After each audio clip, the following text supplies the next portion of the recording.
Carlos Oliveira, do canal Pergunte ao Carlão, e hoje nós vamos concluir a nossa matéria de hermenêutica, a nossa terceira aula no nosso curso de teologia, de 20 matérias.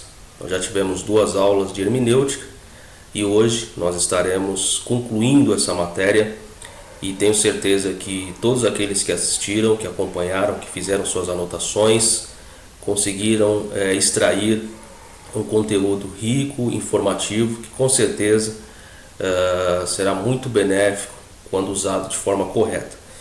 E em nossa conclusão, eu quero agradecer a todos os alunos da Fundação que aderiram a esse projeto, agradecê-los pela confiança, por confiar no nosso trabalho, por acompanhar o nosso trabalho e, acima de tudo, se dedicarem naquilo que traz para nós um grande prazer no serviço cristão, que é conhecer a palavra de Deus, que é buscar se aperfeiçoar, buscar se aprimorar, buscar de fato o conhecimento necessário para que a gente possa nos envolver ainda mais nas coisas relacionadas ao nosso Deus. E nessa terceira e última aula de hermenêutica, nós vamos nos dedicar ao assunto da hermenêutica, que é um dos mais explorados, que é as figuras de retórica. Tem figuras de retórica principais e figuras de retórica secundárias. E no dia de hoje nós estaremos dando ênfase a todas essas figuras de retórica ou linguagem também, assim pode ser apresentado, como hermenêutica especial, por exemplo. Na aula anterior, se você não assistiu, volte uma aula, aula 2, nós falamos um pouco da hermenêutica geral, e hoje nós vamos falar um pouco da parte da hermenêutica especial, que justamente se insere as figuras de retórica. Tá? No nosso slide, os irmãos observaram que nós apresentamos alguns livros, né? Tem aqui Hermenêutica de minha autoria, Hermenêutica de Lund, Hermenêutica Avançada, Hermenêutica de Esdras Costa Bento, Manual de Hermenêutica Bíblica e Hermenêutica da editora Vida ou Shed, né? Você pode encontrar em ambas essas editoras, né? E em nosso slide nós concluímos algumas partes fundamentais da hermenêutica, né? Demos alguns exemplos. Nós concluímos falando sobre contexto, o imediato ou remoto, pode ser assim dizer, mas nós usamos o termo ou as terminologias contexto menor, maior e integral dentro da esfera da análise textual, né? Além também das análises histórico-cultural e contextual e análise léxico-sintática, que todas essas disciplinas fazem parte da hermenêutica geral. E hoje, irmãos, nós, como falei, vamos dar ênfase à hermenêutica especial, precisamente na parte de figuras de retórica. E nós vamos iniciar aqui com a figura de retórica, apresentando uma por uma. E a primeira que nós temos que nos atentar é a metáfora. Então, a metáfora é a nossa o nosso primeiro caminho dentro de uma figura de retórica. A palavra de Deus tem metáfora. Vamos lá, a metáfora é uma figura de linguagem que consiste, irmãos, numa alteração de significado por traços de similaridade entre dois conceitos, né? Esse é o uso normal da metáfora. Por exemplo, uma palavra que pode designar outra coisa, né? Você está fazendo uma alusão de forma metafórica, né?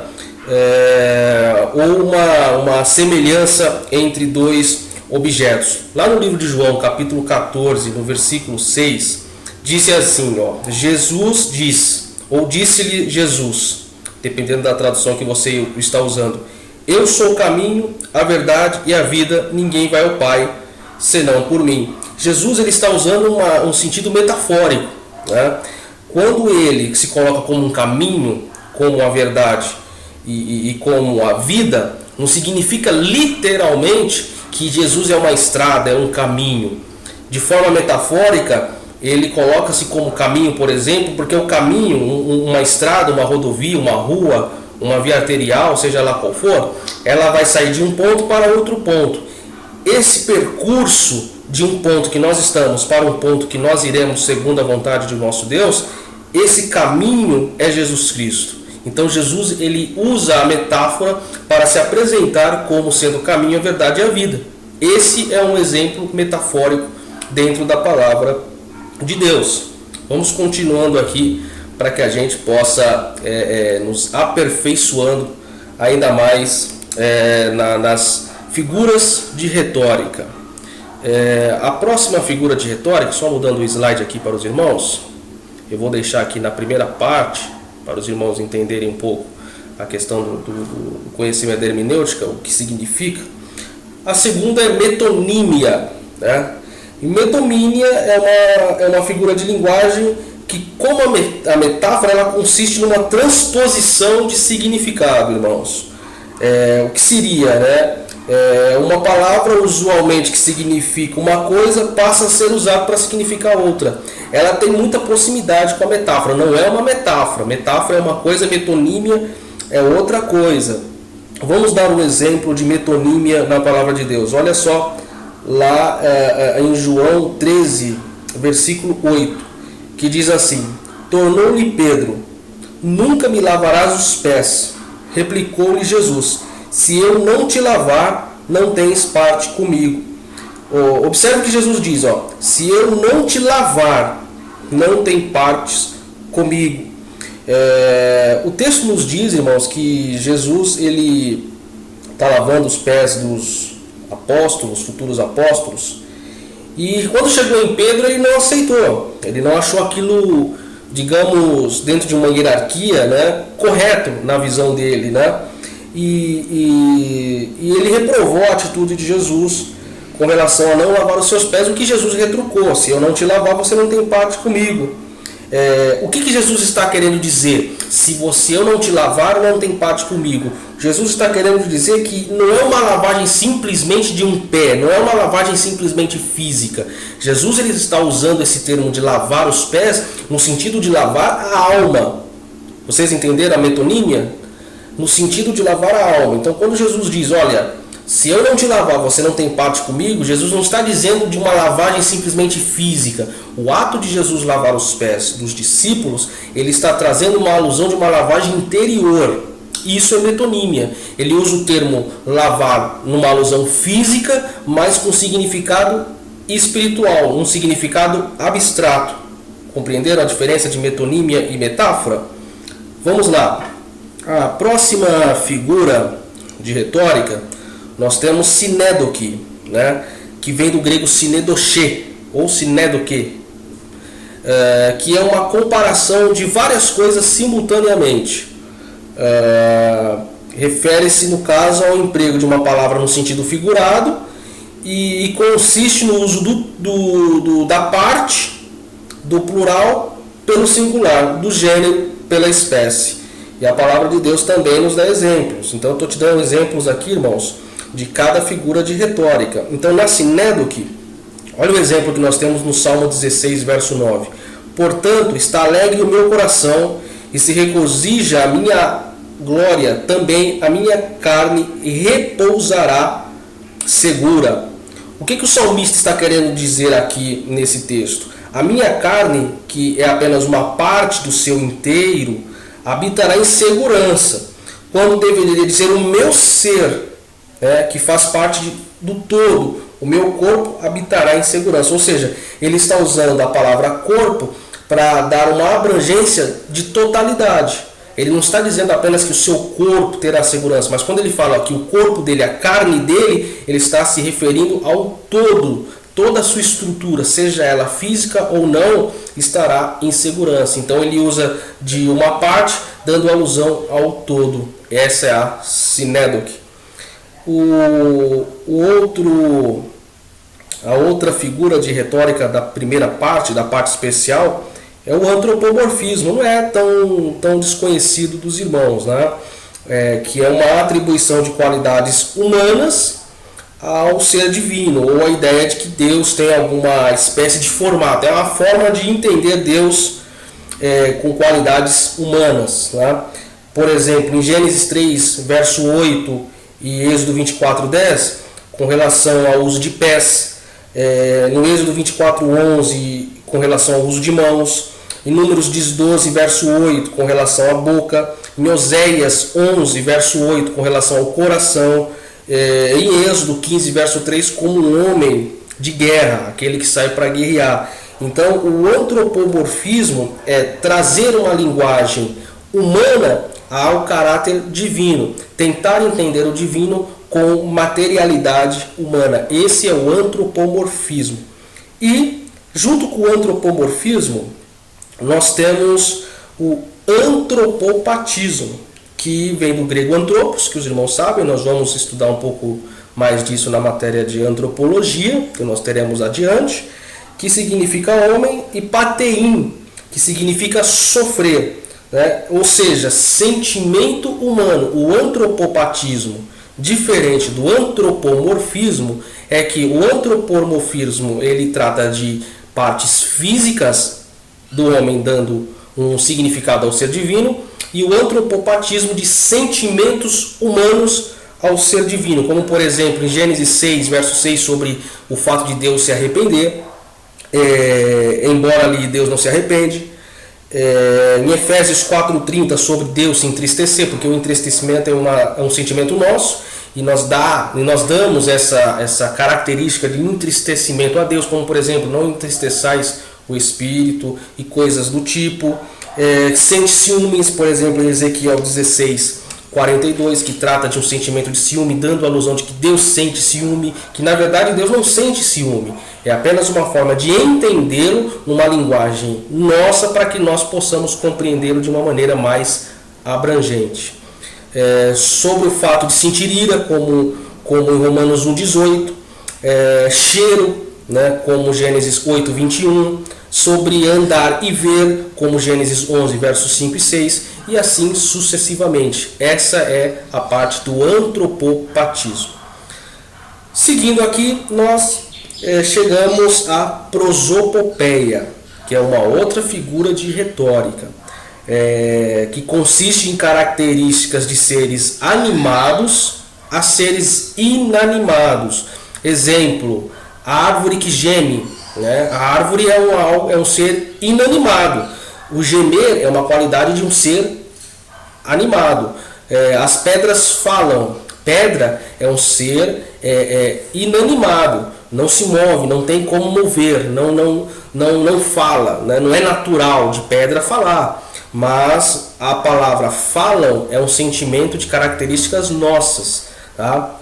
E assim sucessivamente. Então são características humanas: falar, ver, ouvir, sentir, cheirar, características humanas e que são dadas a seres inanimados. Na Bíblia nós temos um exemplo, por exemplo aqui, vamos lá em 1 Coríntios, capítulo 15, versículo 55, que diz: onde está, ó morte, a tua vitória? Onde está, ó morte, o teu aguilhão? O que o apóstolo Paulo fala sobre a morte aqui nesse verso? Como se fosse algo que tivesse vida, que pudesse praticar alguma ação. Ele está fazendo uma pergunta para a morte, como se a morte pudesse respondê-lo, falar para ele onde que ela estava, o que ela estava fazendo, onde que está o aguilhão da morte. Então, esse é um exemplo de prosopopeia, né? Todos nós sabemos que a morte não é uma pessoa, não tem vida e nem pode agir, né? É algo completamente abstrato. É como se o apóstolo Paulo estivesse perguntando algo em tom de ironia, que nós vamos ver que também faz parte de uma figura de retórica. Outro exemplo, o apóstolo Paulo lá em 1 Pedro, aliás, o apóstolo Pedro lá em 1 Pedro verso 4, capítulo 8, diz assim: tendo antes de tudo ardente amor uns para com os outros, porque o amor cobre uma multidão de pecados. O amor cobre uma multidão de pecados, né? Como que isso é possível? Porque o amor é abstrato, não é tangível. aquilo que não é tangível cobre como uma cobertura, como um cobertor que você usa para deitar.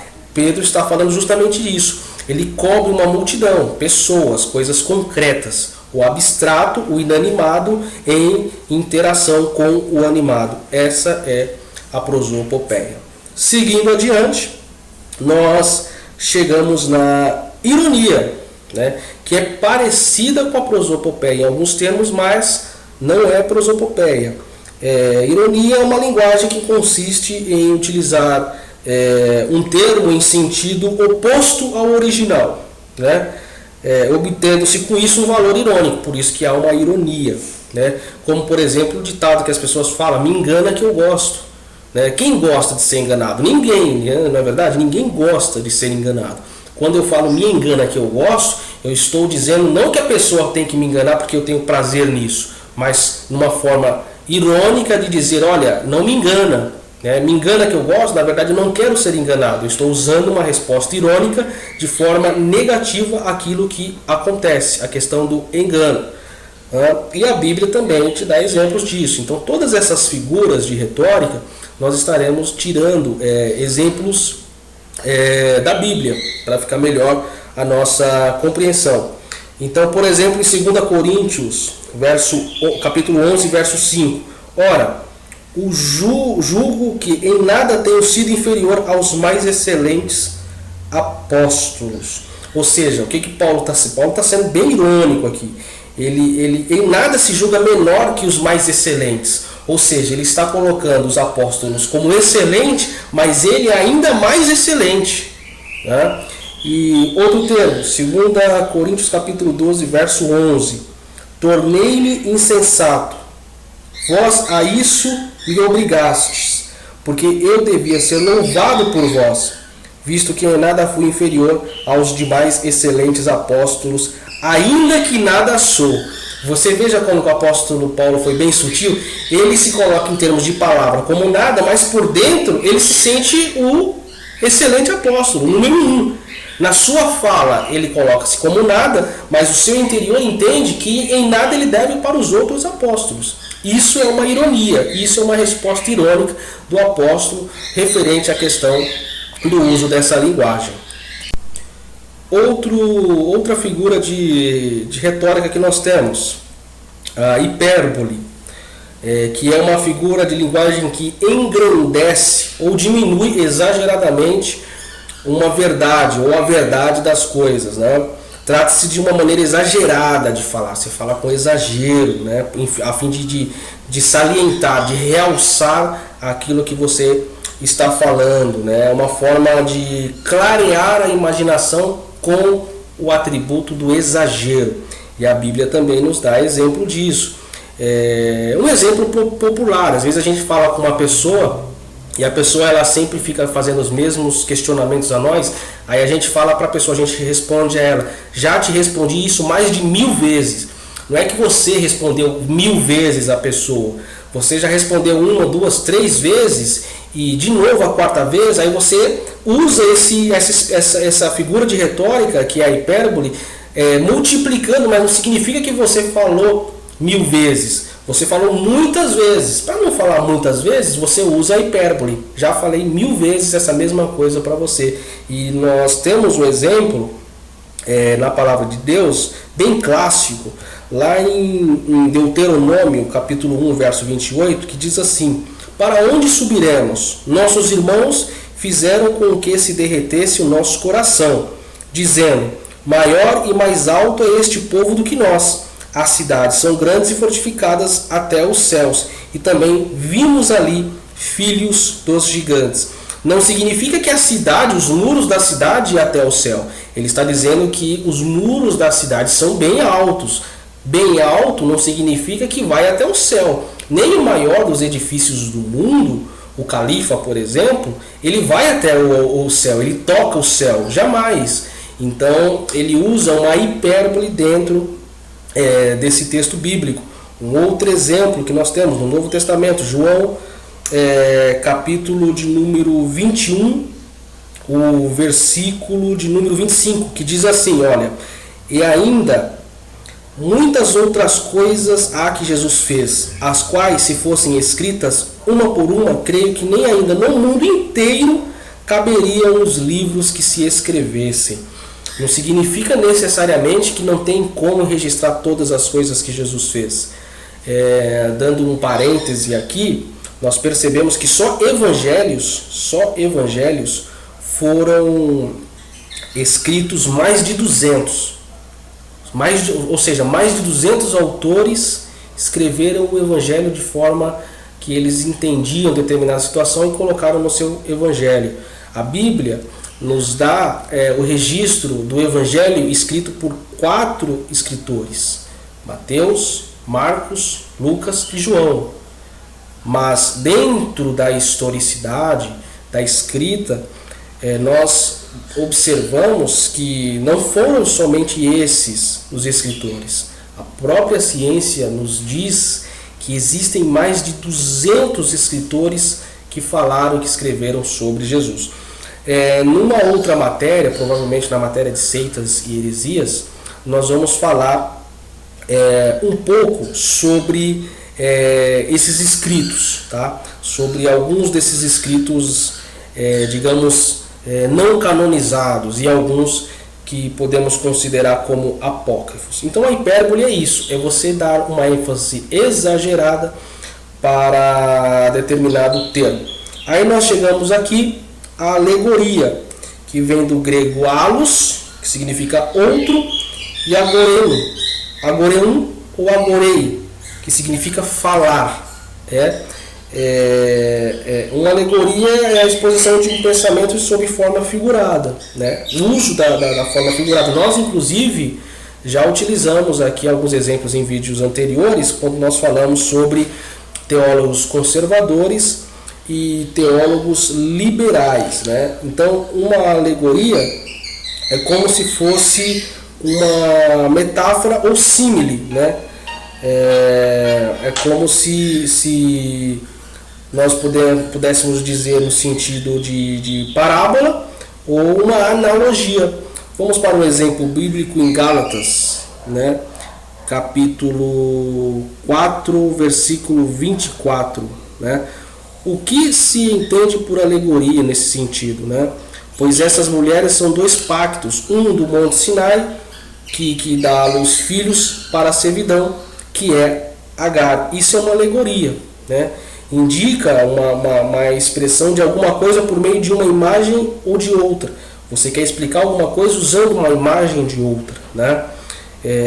Então a alegoria, nós temos que tomar muito cuidado com ela, porque ela envolve muita sutileza, né? E essa sutileza pode acabar fazendo com que algumas pessoas venham se precipitar na sua conclusão quando estiver fazendo o seu uso na hermenêutica. Seguindo, nós chegamos às fábulas, né? E as fábulas não tem tanta diferença com a alegoria, né? São narrações de coisas imaginárias ou fictícias. É uma fábula. Trata-se de umas histórias de ficção, de cunho popular, de cunho artístico, uma narração breve, de caráter alegórico, um verso, uma prosa, destinado a ilustrar um determinado preceito, né? A palavra fábula, ela acontece na Bíblia, em traduções mais comuns, 5 vezes no Novo Testamento, né? 1 Timóteo 1,4, 4,7, 2 Timóteo 4,4, Tito 1,14 e 2 Pedro 1,16, né? E vem do grego mutos, que significa no português mito. Isso é fábula.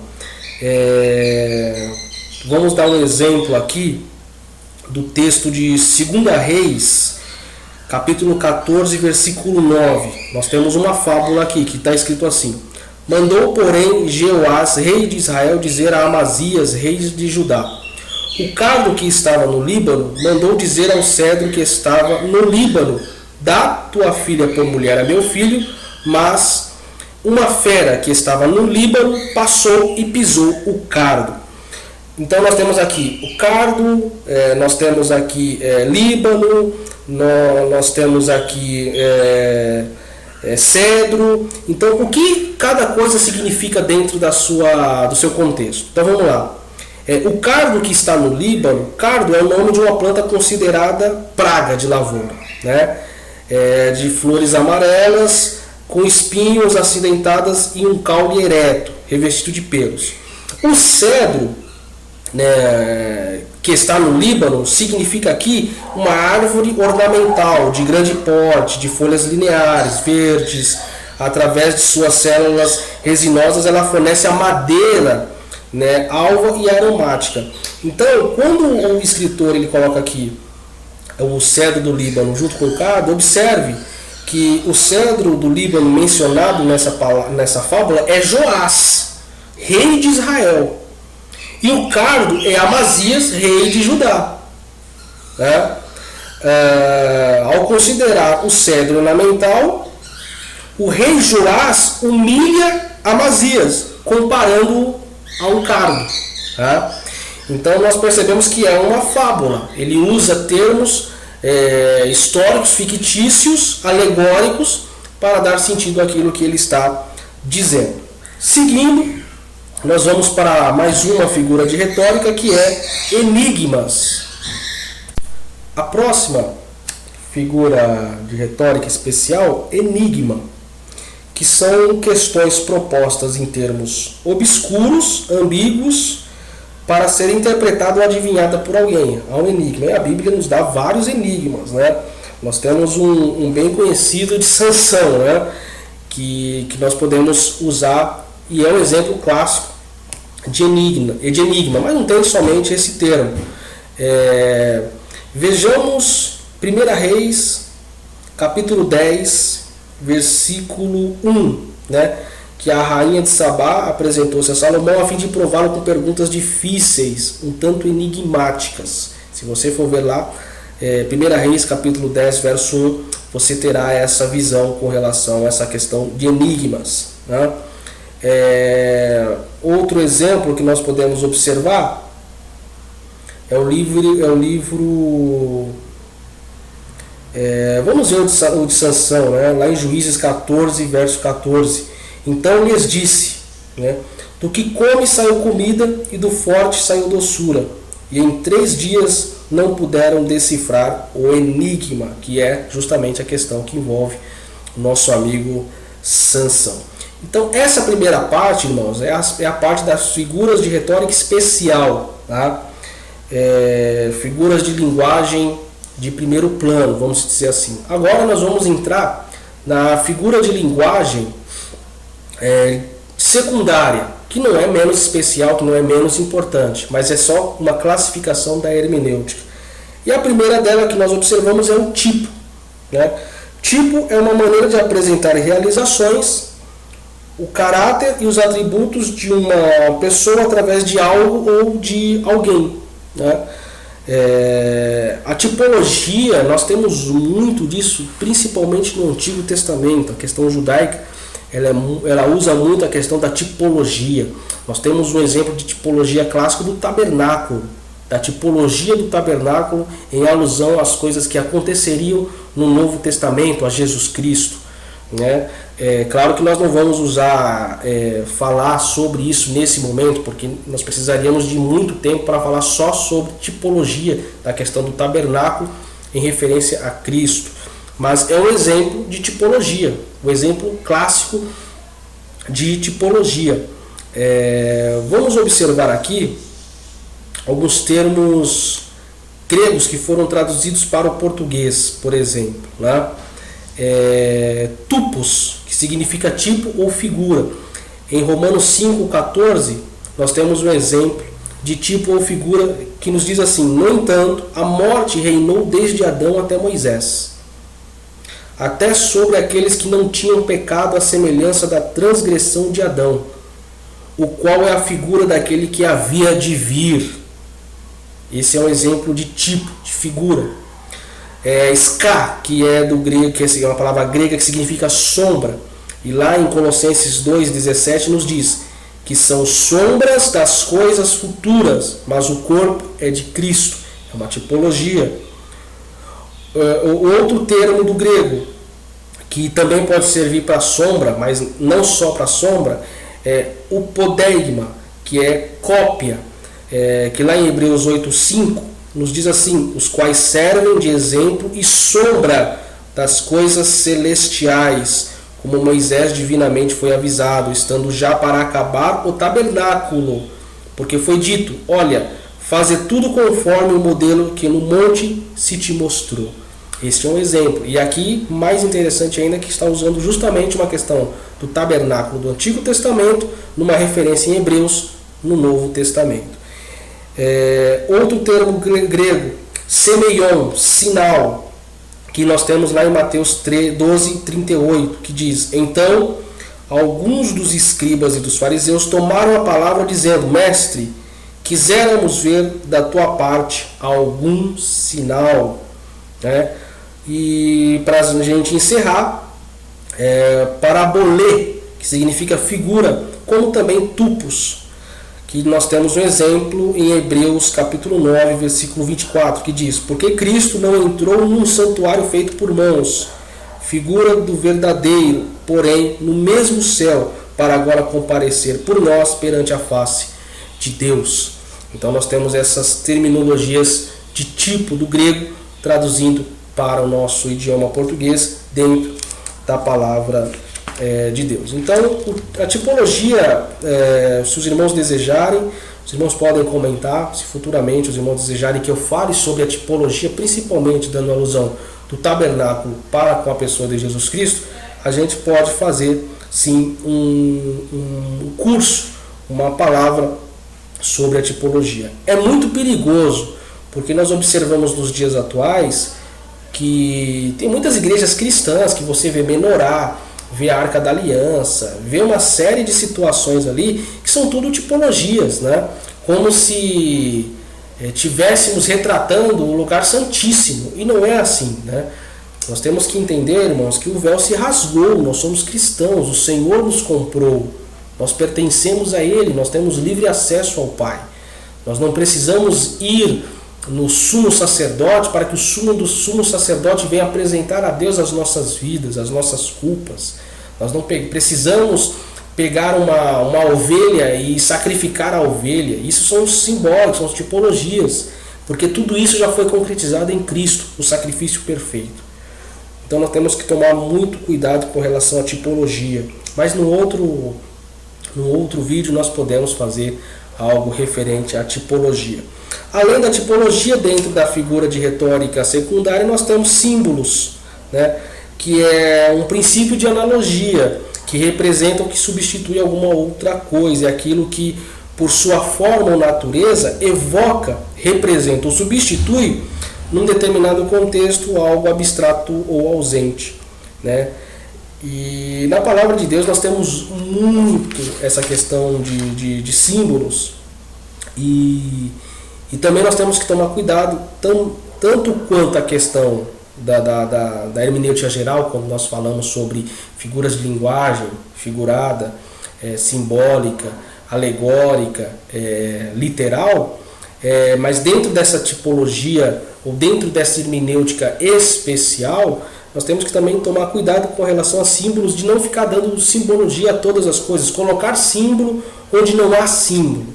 Então nós temos que ter muito cuidado. Mas nós vemos muitas coisas relacionando a símbolo. Por exemplo, Deus, né? O olho que tudo vê, o braço poderoso estendido, a nuvem luminosa. Ou seja, nós usamos todos esses atributos como simbologia a Deus, simbolizando a Deus. Cristo, ele é retratado simbolicamente como peixe, né? A porta, o caminho, que nós usamos o exemplo aqui, estrela, a gente pode usar a estrela como um símbolo da epifania de Cristo, tá? Âncora, como a esperança cristã, pássaro como alma, pomba como o Espírito Santo, e assim sucessivamente. Mãos impostas, o que significa, o que simboliza mãos impostas? O ato de você estar abençoando, trazendo cura, como a própria Bíblia nos diz, que devemos chamar os presbíteros, estender as mãos, e que as coisas ficam melhores através disso, né? E oxalá que fiquem mesmo. consolação também, pão. O pão é a Eucaristia. Então são símbolos pré-estabelecidos pela própria palavra de Deus, mas não simplesmente pegar um copo de água e dar uma simbologia ao copo de água. Isso não. Então, irmãos, além dessas questões, o fogo, que simboliza juízo, o incenso, que simboliza a oração, e tudo bíblico. O sal, que simboliza preservação, cavalo, que simboliza força, leão, que simboliza majestade, chave, que simboliza autoridade. Sobre chave, vou até dar um exemplo aqui, em Mateus 16, 19, que diz assim: eu te darei as chaves do reino do céu, ou seja, autoridade. E tudo que ligares na terra será ligado nos céus, e tudo que desligares na terra será desligado nos céus. Ou seja, aqui chave simboliza autoridade. Não a chave que você leva lá na frente no altar, faz uma oração e a pessoa revela alguma coisa para você através de sua chave. Nada disso.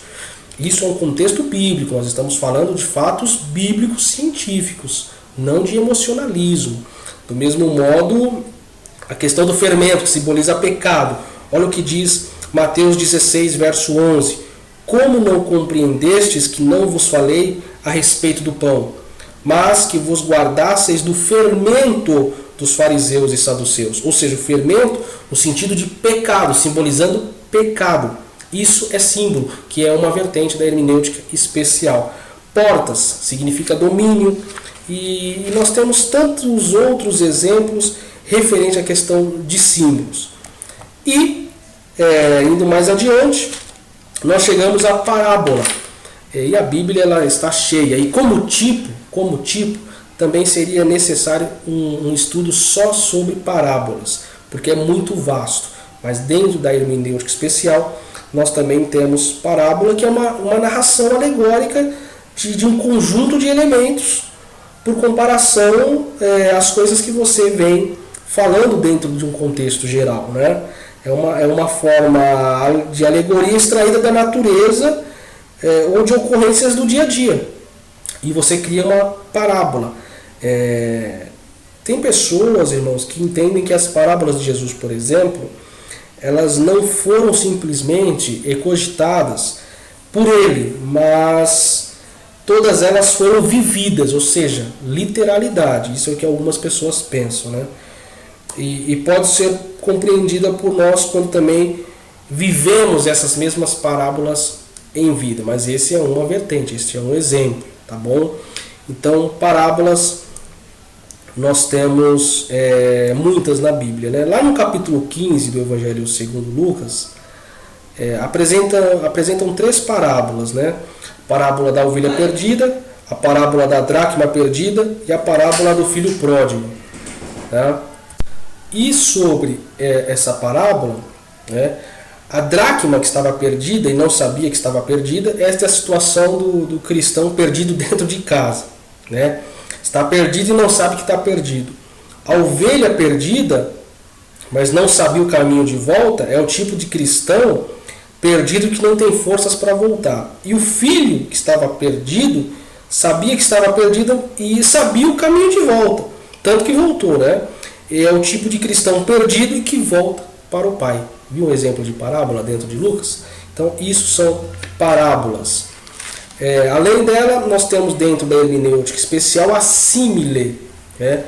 E símile vem do latim simile, que como substantivo feminino significa qualidade ou caráter de similar, ou o que é similar, ou a qualidade do que é semelhante na questão masculina, né? No termo masculino da palavra, né?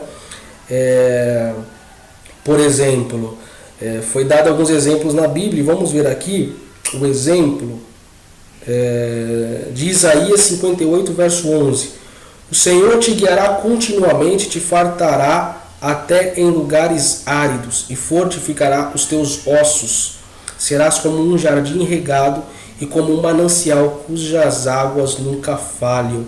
É uma símile, é uma comparação por semelhança com relação ao ser, que Deus vai guiar um ser, e esse ser será como um jardim regado e como um manancial. Tá? Um outro exemplo, por exemplo, quando falaram sobre raposa. Vamos lá. A Bíblia nos fala que a raposa ajustava-se tão bem ao rei, né, que o Senhor, nosso Senhor, não necessitou dizer que Herodes era como uma raposa, né? Na própria símile, a comparação, a palavra como, ou outra similar, já dá caráter de entendimento. Então nós percebemos dessa questão de chamar o rei Herodes como raposa. É uma símile, é por comparação, ou a qualidade do que é semelhante. Ou seja, a raposa é astuta, a raposa tem as suas qualidades e seus defeitos, e Herodes é como uma raposa, né? Dá essa característica a Herodes. Além da símile, nós temos a interrogação, né? A interrogação, nós temos um exemplo no capítulo 18, no verso 25 de Gênesis, que diz: longe de ti que faças tal coisa, que mates o justo com o ímpio, de modo que o justo seja como o ímpio, esteja isto longe de ti, não fará justiça o juízo de toda a terra? Isso é uma interrogação, ou seja, o efeito de perguntar. Isso é muito fácil, nós observamos simplesmente pelo símbolo da interrogação. Então, quando nós lemos a Bíblia e vemos isso, nós sabemos que é uma pergunta. Tem pessoas que pregam e leem tão rapidamente o texto que ele está lendo uma pergunta, e no entendimento daquilo que as pessoas estão ouvindo, o entendimento é como se fosse uma afirmação. Então nós temos que saber a entonação correta. Isso nós vamos também verificar na matéria de homilética. Mais uma vertente da figura de retórica secundária, a apóstrofe, que é uma figura que consiste em dirigir-se ao orador, ao escritor em geral, e não sempre fazendo uma interrupção a uma pessoa ou coisa real ou fictícia, né? É um nome que se dá ao ato que o orador ou o escritor se dirige a algo ou a alguém. E a Bíblia também nos dá exemplo de apóstrofe. Lá em Jeremias, capítulo 47, versículo 6, diz assim: a espada do Senhor, até quando deixarás de repousar? Volta para a tua bainha, descansa e aquieta-te. Esse é um exemplo de apóstrofe. Existem outros exemplos de apóstrofes, como Deuteronômio 32:1, Números 21:29, Mateus 11, verso 21 ao 23, 23 e 37. Tá? Seguindo aqui, nós chegamos à antítese, que é uma figura que salienta a oposição entre duas palavras ou ideias, né? Que significa oposição entre palavras ou ideias. Isso é uma antítese, uma oposição, né? E nós observamos também na palavra de Deus, lá em Mateus capítulo 7, verso 13 e 14, que diz assim: entrai pela porta estreita, porque larga é a porta e espaçoso o caminho que conduz à perdição, e muitos são os que entram por ela.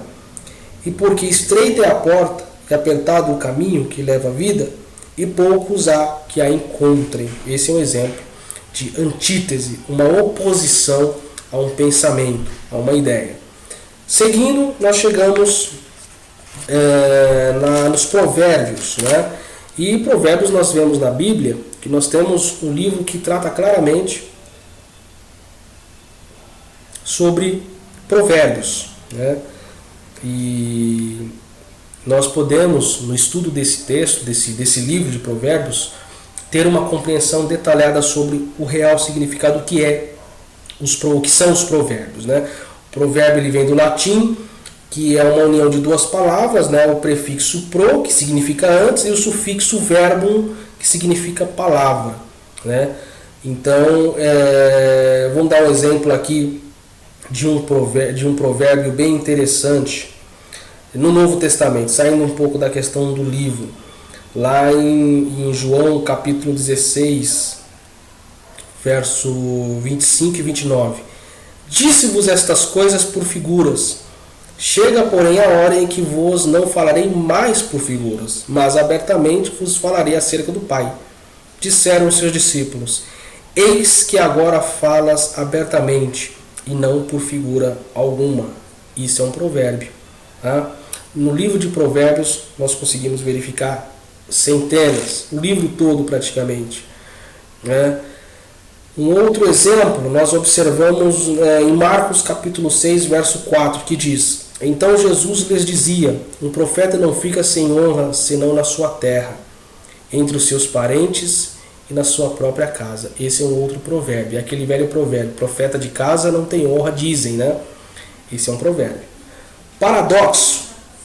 Paradoxo é um conceito que parece contrário ao comum, contrassenso, algo absurdo, um disparate. É uma contradição, pelo menos na aparência, ou seja, Deus é uma luminosa escuridão. Esse é um paradoxo. Deus uma luminosa escuridão? Como assim? Isso é um paradoxo. E na Bíblia também nós temos exemplos de paradoxos. Vamos ver aqui Mateus capítulo 8, versículo 22, que é bem conhecido. Jesus, porém, respondeu-lhe: Segue-me e deixe os mortos sepultar os seus próprios mortos. Isso é um paradoxo. Mortos sepultar os mortos. Ou seja, mortos com relação à luz, com relação à salvação, com relação a Deus, sepultar outros mortos que fisicamente que morreram de fato. Isso é um paradoxo. E referente a essa questão de paradoxo, nós vamos deixar aqui só mais um interessante também. Referente à morte nós falamos, agora vamos falar sobre vida. Lá em Mateus 16, verso 25, que diz: Porque aquele que quiser salvar a sua vida, perdê-la-á. E quem perder a sua vida por amor de mim, achá-la-á. Ganhar a vida, perder a vida, ganhar a vida. Ou seja, um paradoxo. Se eu perco minha vida pela causa justa, na verdade eu ganho. Se eu ganho a minha vida pela causa errada, na verdade eu perco. Isso é um exemplo de paradoxo. Encerra-se aqui todas as figuras de retórica de primeiro plano, especial e secundária. E eu tenho certeza que se nós observarmos cada uma dessas figuras de retórica e anotar cada uma e pegar o exemplo e pesquisar na própria leitura da Bíblia outros demais exemplos, com certeza no momento que a gente for fazer uso da palavra, nós vamos entender qual o texto se encaixa, em qual o texto se aplica. Então, irmãos, essa é a nossa primeira matéria concluída, a matéria de hermenêutica. Os irmãos que não assistiram o vídeo 1 da aula 1 e o vídeo 2 da aula 2, assistam antes de assistir a aula 3, para que possam entender. Nós finalizamos aqui. É claro que nós procuramos falar de forma bem resumida, mas objetiva e racional, para apresentar os pontos mais importantes e principais da hermenêutica, para que a gente possa ter um arcabouço de informação interessante para o nosso crescimento. Os slides dessa aula, todos os irmãos que nos acompanham irão receber os slides, todos os irmãos que nos acompanham irão receber esse material, além de outros materiais referente à matéria de hermenêutica. Como os irmãos podem ver, nós temos a nossa fundação e a editora Educação Cristã, temos os nossos livros publicados, e eu tenho certeza absoluta que cada um dos irmãos que acompanham e que vão continuar acompanhando todas as matérias, há muitas outras matérias a virem, tenho certeza que vai ser de muito benefício a cada um. Compartilhe os vídeos, fale do nosso curso, apresente o nosso curso. Por mais que a gente tenta ser simples na palavra, a gente procura o máximo ser objetivo para levar o máximo de informação possível. Então, que Deus abençoe a cada um, continue estudando, continue fazendo suas anotações, assista o vídeo quantas vezes forem necessárias, faça anotações de cada uma das figuras para que você tenha a sua anotação muito atualizada, muito próxima de você quando você fizer o uso necessário da palavra em algum sermão, em algum seminário, em alguma palestra, para que você tenha êxito, sucesso e atinja o seu objetivo. Em parceria com a Fundação Carlos Oliveira e a editora Educação Cristã, eu desejo a todos que possam ficar em paz, receberem a paz e continuar estudando rumo ao conhecimento que nos leva à compreensão do divino. Deus abençoe.